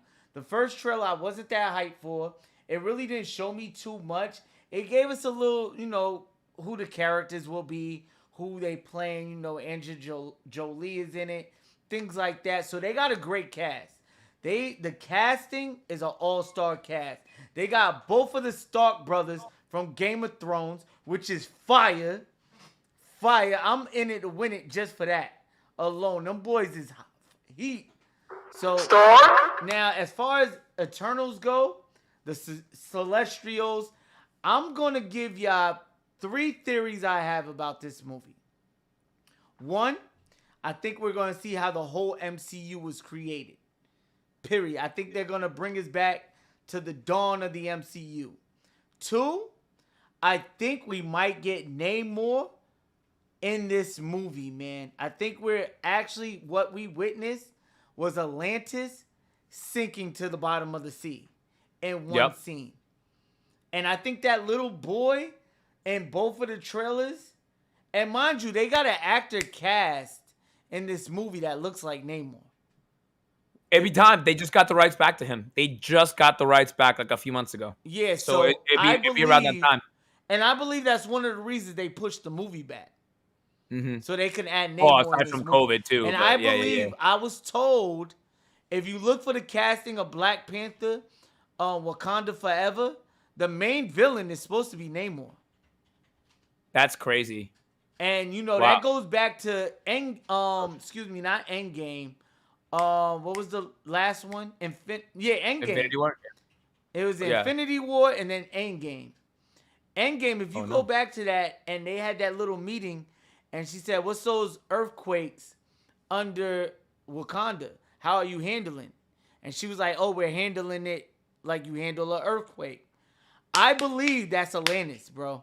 I believe that's Namor, and I believe we might see the destruction of Wakanda coming up, man. I'm not going to lie to y'all. We're going to speak more on that in our next topic. But before we do, Nappy Beard, what did you think about the Eternals trailer? Yeah, bro, when y'all showed it to me, I was like, yo, I ain't never seen nothing like this, really, man. Like, I'm not too, into the Eternals because, most things come through me is mainstream. Like, I'm just stuck on, I'm still stuck on Falcon and Winter Soldier. I still gotta finish keeping up with that. Like, this anime is something like Marvel Universe got so much things that comes out, bro. I can't even keep up. But the Eternals being something different, it kind of makes Phase 4 go like this now. So now you're not so stuck on what happened with Thanos, but what's gonna happen now, or anything? What happened with the snap? All the effects of the snap, all the effects of who came back, and the time that they were gone, how people were affected, how lives were changed. I think the Eternals is gonna bring up Phase 4, bro. Eternals are gonna be big. I hope in turn they give us more background of the characters, maybe so people that's not too comic book savvy can understand what's going on. But I think it's a dope ass movie. I think it was a dope ass trailer. Pardon. Copy, man. Copy. All right, moving on. Batwin, what we talking about next? Here we go, guys. September 3rd, which I believe is Labor Day weekend. Everyone's looking up to that weekend. We got the early reviews in for Shang-Chi. Wow. Honestly, it's not even that I don't want to talk about this or anything. I just like the way Fleaboy Jetson's going to give it to you in just a second. But my God, I've seen every trailer. We just watched a new featurette, which was Run It, and the movie just looks incredible from a cinematic experience perspective. It looks good from a fighting choreography perspective. It looks good from an effects. The movie just looks like straight heat. Like, I can't wait till you guys hear what Fleaboy's going to say because he's the one that's seen a little more. But I am excited. I'm getting to the point where, like, I'm probably going to go see this, like, opening night. Like, it's that serious. This movie is going to be popping. I think it's going to change the MCU, and shit's going to pop off. But I'm going to leave it to Fleaboy Jetson to tell you about these early reviews. What do we got? Yeah, I'm not going to lie to y'all, man. I was not hyped for this movie at all. The first two trailers did nothing for me. Actually, the last trailer, none of the trailers did anything for me. I'm going to keep it 100.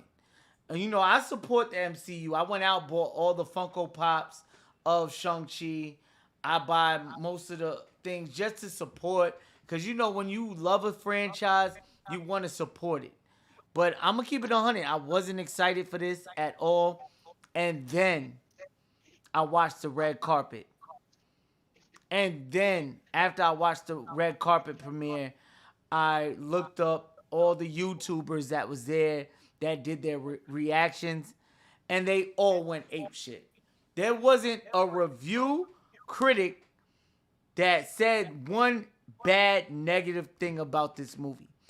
All I heard was it got the best fight scene since The Raid.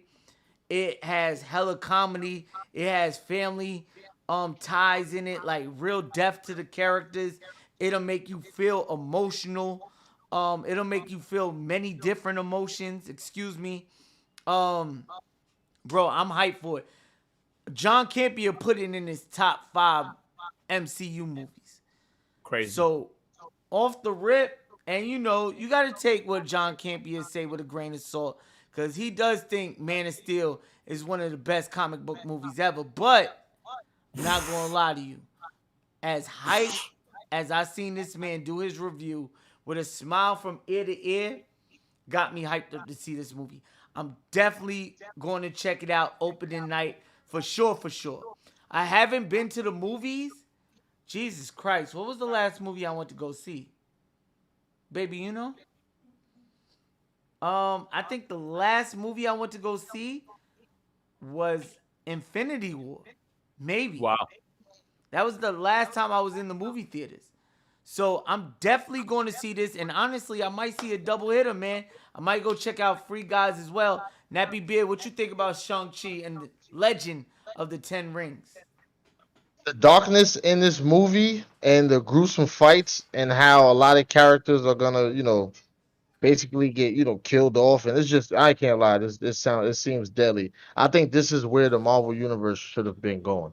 I think from Iron Man dying on, they need a lot of dark things to keep up that energy. You can't just get rid of Iron Man to act like everything's all good, like everybody's all happy and we're just like, oh, what do you do? You know, no Iron Man, no Captain America. It's about to be too many changes in the universe for it to be a happy transition. It's gonna have to be a dark transition, and I think characters like Shang-Chi, I think characters like that they can throw out there to still keep the story going, but keep that dark idea of death within the Marvel universe, to where it doesn't go back to a happy, smiley, happy ending movie. It goes to a movie like this, where if you see in Infinity War, like one of the dark scenes or one of the real scenes is when Hawkeye is fighting the Yakuza. He's fighting the Yakuza in the rain, and he's sitting there with the sword and he's slicing everybody up. You know what I mean? Scenes like that in that type of Marvel movie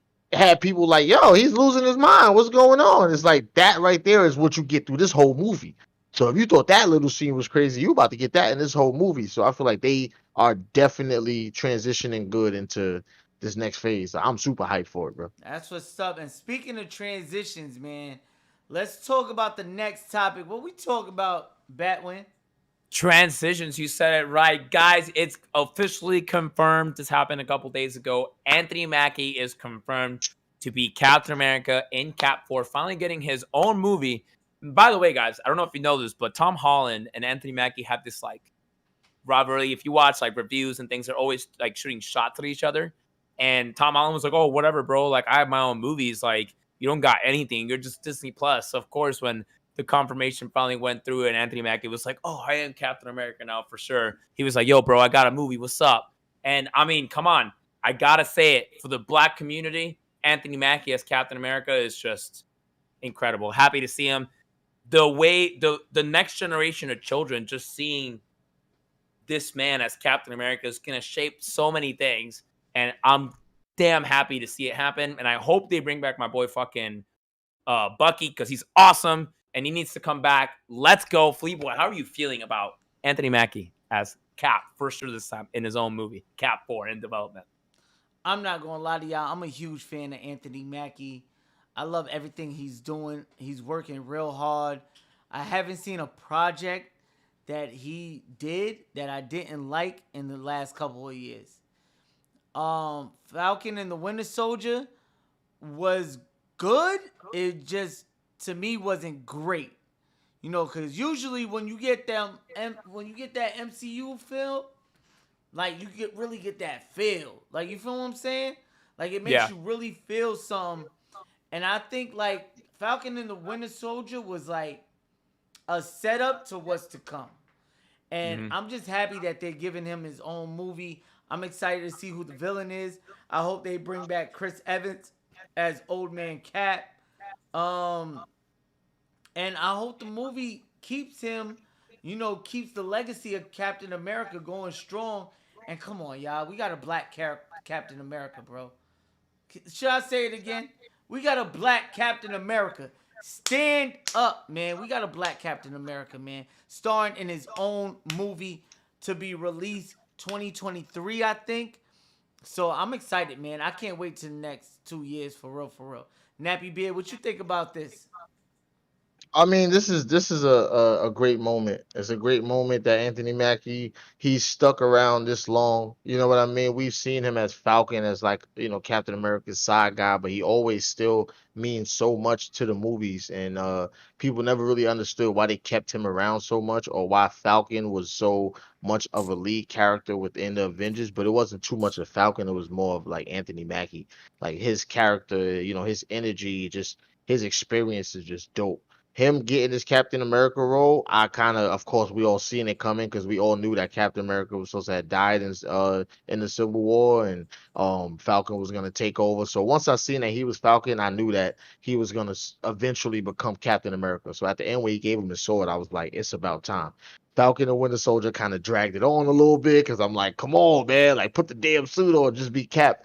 And now that he's gonna be Cap, I'm hyped. I ain't really got nothing bad to say about Anthony Mackie at all. I think he's a dope actor. I think getting this role right here is definitely big for his career. It solidifies him for the next freaking 10 years in the Marvel Universe. You know what I mean? Like, Facts, congrats man. to He him. about to get that Congrats chicken. to him.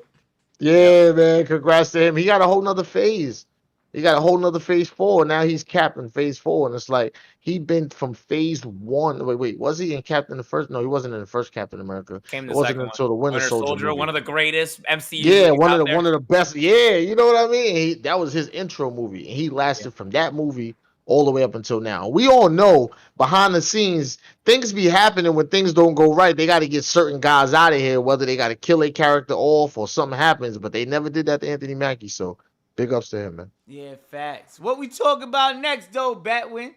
Here we go. So touching back on Wakanda Forever, the second Black Panther movie, it's confirmed that Ironheart, Riri Williams, who is pretty much like Iron Man's protege, is going to be confirmed. She's going to be in the movie. I think the actress has been casted as well. Ironheart is going to be crazy. Think we're going to get her in this movie. And from this movie, I think we're going to go ahead and she's going to get her own Disney Plus show. And we're going to find out more there. I've been hearing a lot of rumors about this. I can't see Robert, like Downey Jr., not coming back as like a hologram. Because in the comic run for Riri Williams' Ironheart, that's what happened. Like, you know, he saved himself, you know, as like a kind of Jarvis AI situation. And then he was instructing her because Riri Williams is like so, like, she's better than Tony Stark. She's more brilliant than him. And she built like this Iron Man suit with like literally less than he did when he was in that prison, you know, back in the, you know, first Iron Man movie or whatever. So Riri Williams this happening, starting off in here in Wakanda Forever, and then leading to our Disney Plus show is fantastic. Fleeboy, what do we think about this? Oh my God! Let me tell y'all something, man. When they first announced this, and they announced the Ironheart series on Disney Plus, I was hyped up, man. I'm hyped up. I've been reading the comics for a long time now, the Marvel comics. I'm loving all the new characters they've been adding. Miss Marvel, Ironheart, Miles Morales, the new Spider-Man. All of these characters that they created in the last 5 years or so have really stuck with me. Like, I'm really feeling these characters. So now that they get brought to the big screen, so that means, I don't know if Ironheart comes out before Wakanda Forever, but I think Wakanda Forever comes out before Ironheart. So us getting introduced to her in Black Panther means a lot, man. And like we was talking about Black Panther earlier, if Namor's the villain, they cast in Riri Williams already. I think the woman's name is Dominique something. Oh yeah, you're right. Her name. Yeah, I got you. But she's a no name at the moment. You know, I think she did a movie on HBO. I forgot the movie's name. Dominique Thorne. Dominique Thorne, that's the woman's name. She is blessed right now, man. She came out of nowhere. She was in Judas and the Black Messiah, by the way. The Black Messiah, that's the name of the movie. Yeah. She was in the Black Messiah with, I think, Denzel's son. Now, the Black Messiah, man, she was really good in that. I can't wait to, you know, she goes crazy, man. I'm hyped to see Riri in Black Panther Wakanda Forever. I just hope they give her a decent role and don't give her too much, because mind you, she's coming on Disney Plus, so with her own series. So just give me a little bit to get me hyped up for the series.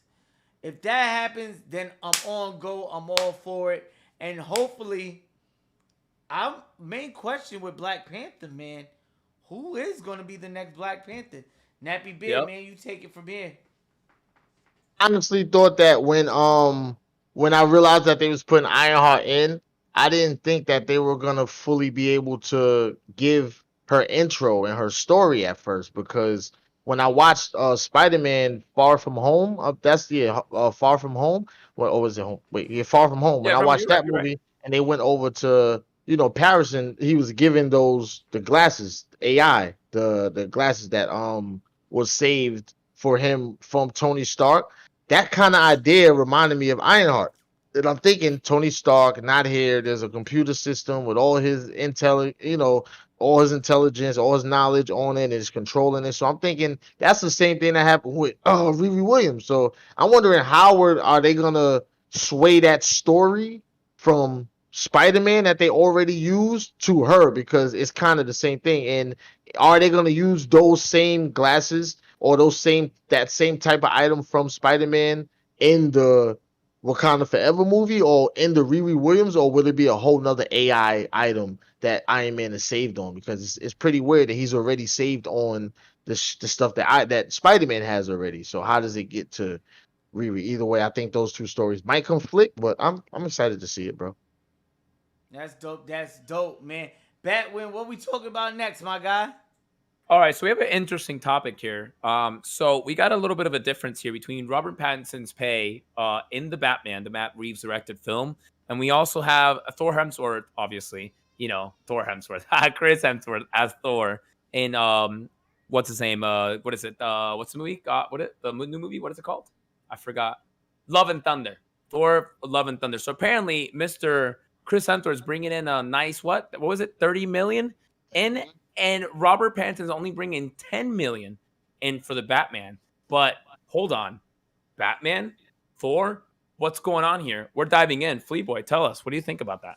All right, so now when I first read the article, right, it said Chris Hemsworth got 20 million for the Thor: Love and Thunder, right, which is pretty decent because, mind you, Robert Downey Jr. was getting like 50 mil for a movie.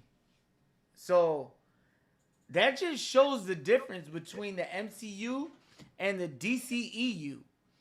Because Rob Pattinson is only getting $3 million for this Batman movie, which I think is 3. Yeah, he's getting $3 million, which is insane. That's a $17 million difference on one of the most iconic superheroes in the world. Everybody and their mother know who Batman is. If you can't speak English, you know how to say Batman. Period. I'm not gonna lie to you. So my mind can't wrap around this because nobody knew who Thor was. Yeah, as far as like the Thunder God, like, but I'm talking about the MCU Thor. Nobody really knew who that superhero was until, they really put him out in the mainstream and really flushed him out the MCU like that. But, bro, for Batman to only get Rob Pattinson, excuse me. I was about to say Matt Reeves. For Rob Pattinson, mind you, this is Rob, bro. This is the dude from the Twilight. This is every young girl's teenage crush we talking about. To play Batman and only get $3 million over Chris Hemsworth. Well, we not even going to talk about Chris. This man, he got everybody. He taking everybody bitch on the low. He probably even got my girl watching his Instagram. But this is Thor versus Batman. Nappy, what you think about this, man? What you think about the number size? To be honest, I'm not even fully looking at it like Thor versus Batman. I'm looking at it like what Chris Hemsworth brought to the table compared to what Robert Pattinson can bring to the table, bro. I'm talking about there wasn't too much live action Thor. We didn't get too much live action Thor. That's why people went so crazy over Iron Man. It wasn't like we ever got live action Iron Man. So when we got it, we went nuts. When we got Thor, we went crazy. So when people really talk about the Marvel Universe, Chris Hemsworth, Chris Evans, Robert Downey Jr., those are three of the biggest names in the universe right now, bro. The only reason why Iron Man was getting paid the only reason why Iron Man was getting paid what he was getting paid is because he was the first movie that they had with their own rights. So he kind of birthed this whole universe. So of course you're gonna pay him his money because you get rid of him, people might not feel like it's the storyline makes sense. But as far as Robert Pattinson and the DCEU, bro, you're a rookie. You're a rookie. You don't know about this. Nobody even know. I don't even know if I want to see him as Batman. I don't give a damn if he's every. Have you seen the trailer? Listen, I don't care if he's every teenage girl's crush. Do you understand me? Robert Pattinson as Bruce Wayne. I don't care if he's Bruce Wayne or Batman. I don't see Robert Pattinson pulling off that role. I don't see him being a good enough Batman to deserve any more than what he got paid. Like, bro, you wanna jump in his lane and play Batman? What was the last thing you did? Twilight, and that wasn't an action film. That was a love film. Odd movies after that, and he's been popping off, bro. He's just 17. Yeah, but what I mean is when you look at Chris Hemsworth in the Marvel universe, no, you're right. You look at Robert Pattinson in the DCEU. Bro, there's no comparison to the bag, bro, or what they did to carry the universe. Anybody could put on that Batman suit, bro. As you can see, they done had everybody in that damn suit from George Clooney to Christian Bale, bro. They had everybody in a Batman suit. To me, man. Yeah, but they had everybody in a Batman suit. So who is your favorite Batman? I'm gonna go Christian Bale. I feel like he's the only one that decided to change his voice. I'm gonna go with Michael Keaton. I don't know. Bale too much, man. Michael Keaton, like, bro. He's the only one that decided to change his voice. Anything else is like, do I look like a cop? Like, calm down. But that's just how I feel. I just feel like there's no comparison between the two, and Robin Pattinson better at least do good enough to get another bag. Because I promise you, he's gonna kill it, bro. He's done some like indie movies. They're fire. I'm telling you, he's on the come up. That's dope. I'll look out for it for real. I think this movie's gonna be good. There's a lot of rumors, but again, I hope it's good, man. It is, man, because this is Batman we talking about. Warner Brothers, if you mess this one up, bro, you gonna have the Fleeverse on your ass. Moving on to the next topic. What we talking about, Batwin? I believe this might be the last one, guys. So Titans, episode 4 came out, titled Blackfire. So now we're getting really into Titans after the crazy consequences that happened in episode 3. Dove pulled the trigger and Hank went boom. things are happening now. Nightwing faces off again. So Red Hood still whooping that boy's ass because we all know Dick Grayson greater than Jason Todd. But a lot of things happening. Blackfire, something's messing with Starfire's powers, and she attacked Gar, and she's scaring everybody in the Titans Tower. I mean, in Gotham, because they're in Gotham now. Shit is going crazy. Blackfire's back though, and I think there's a lot going on. I feel like, and personally, I feel like she was acting like she was all caught, but I think she conspiring because you see a featurette. There's a lot of things going on with Starfire, with Blackfire. I mean, I think she's gonna be a main villain just with Red Hood. It's going on this season. The Titans got their hands full right now. Fleaboy, what are you saying about this? What do you think? I agree with you, bro. I think she's gonna be like the second half of the season's villain. Mm-hmm. Like, I think the first season we're gonna get Red Hood, but there's only so much they could do with Red Hood. Like, his time is slowly but shortly running out. Like, we probably got like 2 more good episodes with him before either he gets killed or before they lock his ass up, get his ass caught up.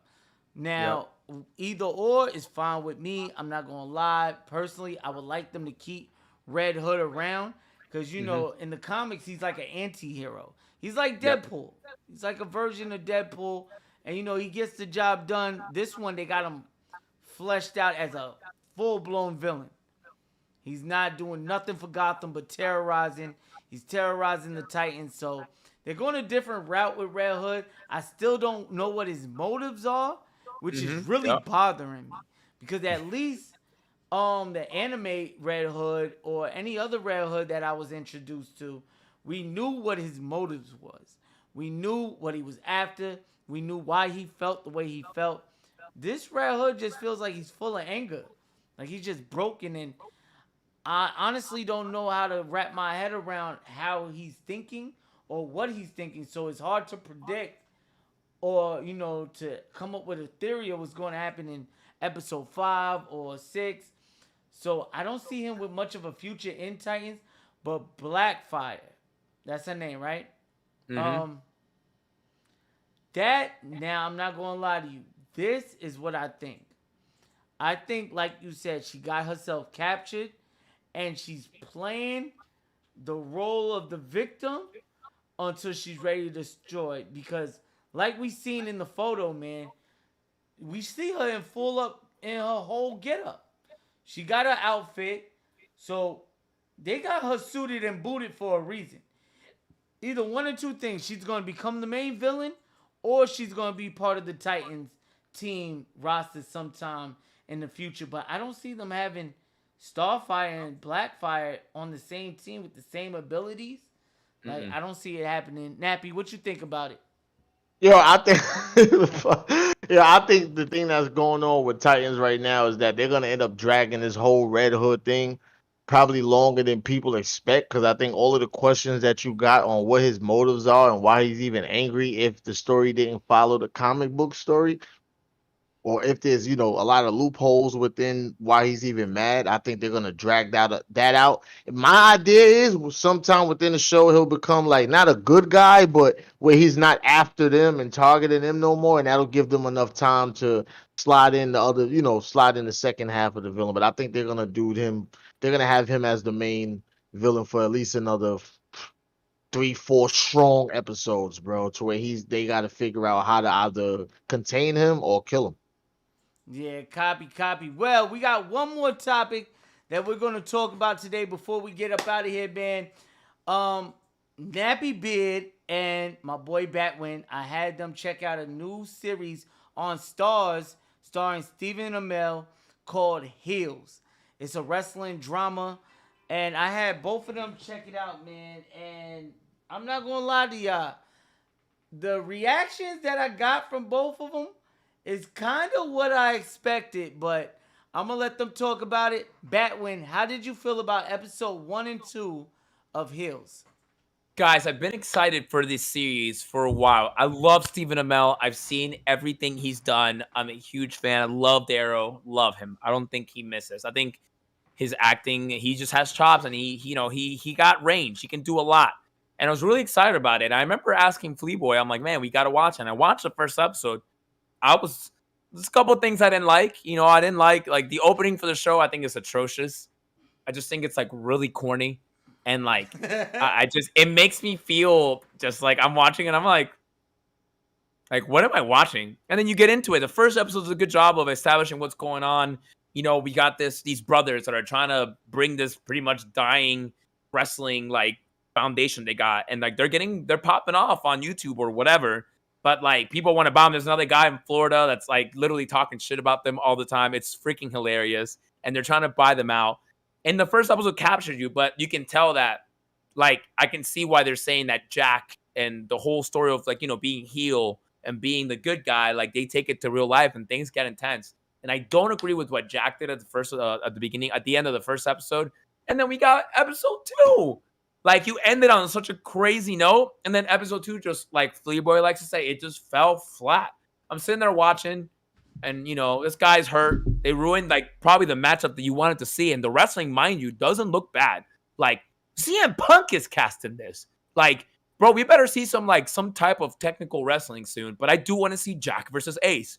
But this episode, just like, I don't know. I feel like I was watching freaking like Seventh Heaven or like Gilmore Girls. Like, no offense to those shows, but I'm like, what? Like, what is like? I was like, what is happening? Like, everyone, this girls like their girls are getting ignored. Tobacco, like a lot of like, I'm just like, what is happening here? And then he like needs to apologize for what he did to his brother, and he gives him like the crappiest apology. I was just appalled. I don't know. I really didn't like episode 2. I'm gonna watch the rest of the season, but man, heels, they need to pick it up. I don't know. Episode 1 was fire. Episode 2 is just, it's no for me, dog. It's no for me right now. Nappy, what you thought about episode 1 and 2 of Star's original series, Heels? To be honest, when I read up on the show, bro, and I read what the show was about, I didn't get the idea that I was gonna be watching Monday Night Raw or Thursday Night SmackDown, bro. I didn't even get that idea. I really thought that it was gonna be one of those Empire Star type of shows where it's like, yeah, it might be based around one thing, but that's just the key to it. Yeah, they're wrestlers, but I knew that the show was gonna be more about their personal life than actual fighting. Because then when you think about it, like how exciting. I mean, I'm not gonna say that because some wrestlers in the past has clearly have some exciting, memorable lives. But how like exciting can a wrestler's at home life really be? So when you're watching these shows, you're kind of like, are y'all gonna give us more of the life than the ring? Because if that's the case, I'll pass. You know what I'm saying? Like, give me a little bit of the real life action, but make sure it's based around what's going on in the ring. Don't make what's going on in the ring based around what's going on in real life, because then we got to really sit here and watch this show all day and understand the characters' lives, and then at the end you might get like a little clothesline in the ring.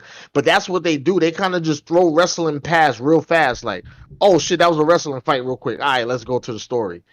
And there's like a quick wrestling, boom, wrestling. Yeah, let's go to the story. I agree. I definitely agree with you with that, because I like, think if for this season to pick up, man, when they show the outside of the ring scenes, like whenever it's like real life, their drama got to be up here. Like whatever drama you put these characters to, it got to be so engaging that we're just like stuck on the TV. Like if they give Ace a serious drug addiction or something like that, and he's battling that, and he's bringing into the ring, and he's really hurting people, but mind you, everybody's looking at him like the good guy. But he's doing so many bad things outside of the ring. I'm down for that.